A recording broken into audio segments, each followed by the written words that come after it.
Speaking on the effects of Boko Haram's ravage of the northeast, former President Olusegun Obasanjo warned that insurgency could last for about 15 or more years if the government fails to prioritize education.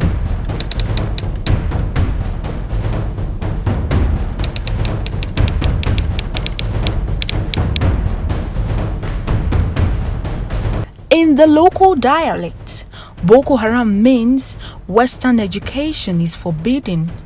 The group also referred to itself as Jama'atu al-Sunnah Lidawati wal Jihad.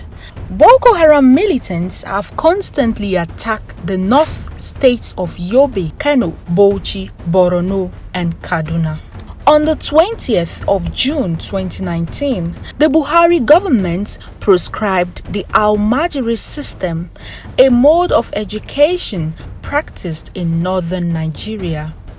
The reason given was that the Al-Majiri group has become a problem. I want to advise now, if the president government can do what they need to do is, for now, they should go back where this former president did, Goodluck Jonathan, to make sure that all these Al-Majiri schools are being returned back, and to make sure that you should make it as enforcement. A local government chairman should make sure that every child should make sure they should go to school to make sure that whatever be and that, and then they should help the less privileged. While the fact remains that education is the right of every child, these out-of-school children are forced by their teachers to beg and surrender the money they earn. The children go without adequate food or shelter.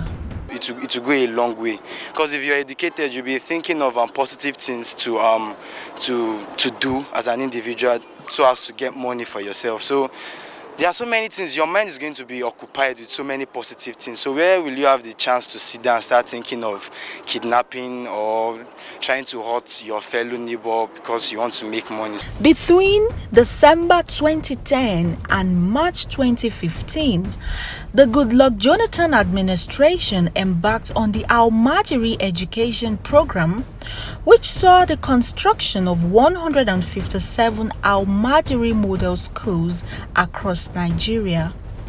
The project, for which 15 billion naira was earmarked for the building of 400 schools, is now in ruins.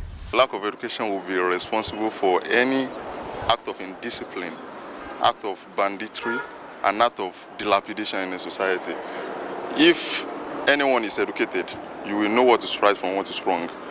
It will be a very good prospect for our government to look proper well into education.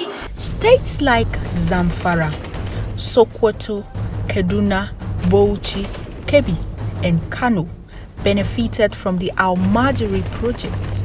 Over 15 million affected by insurgency in Northeast since 2009.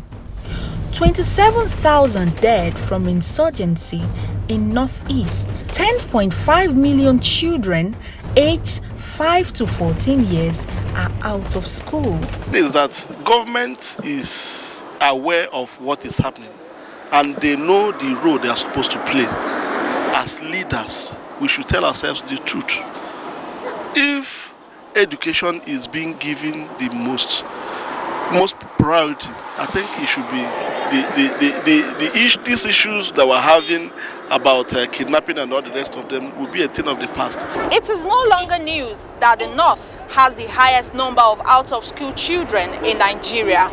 While this is a growing concern, government has been called upon to address this lingering challenge.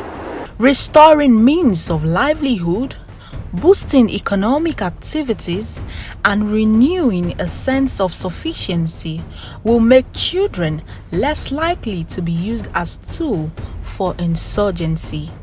These are solutions outlined by an expert. And once the schools are not functional and children drop out of school, what you have is a breeding ground for insurgency, because they become a target for terrorist recruits.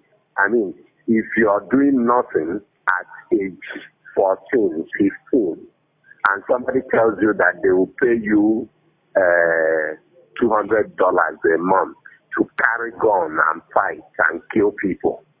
You look at it, 70,000, 72,000 naira as against nothing. Of course, you sign up, and with that kind of atmosphere, do you think there will be an end to the insurgency? The system of teaching and learning Western education in schools in Nigeria is considered too poor to be called standard.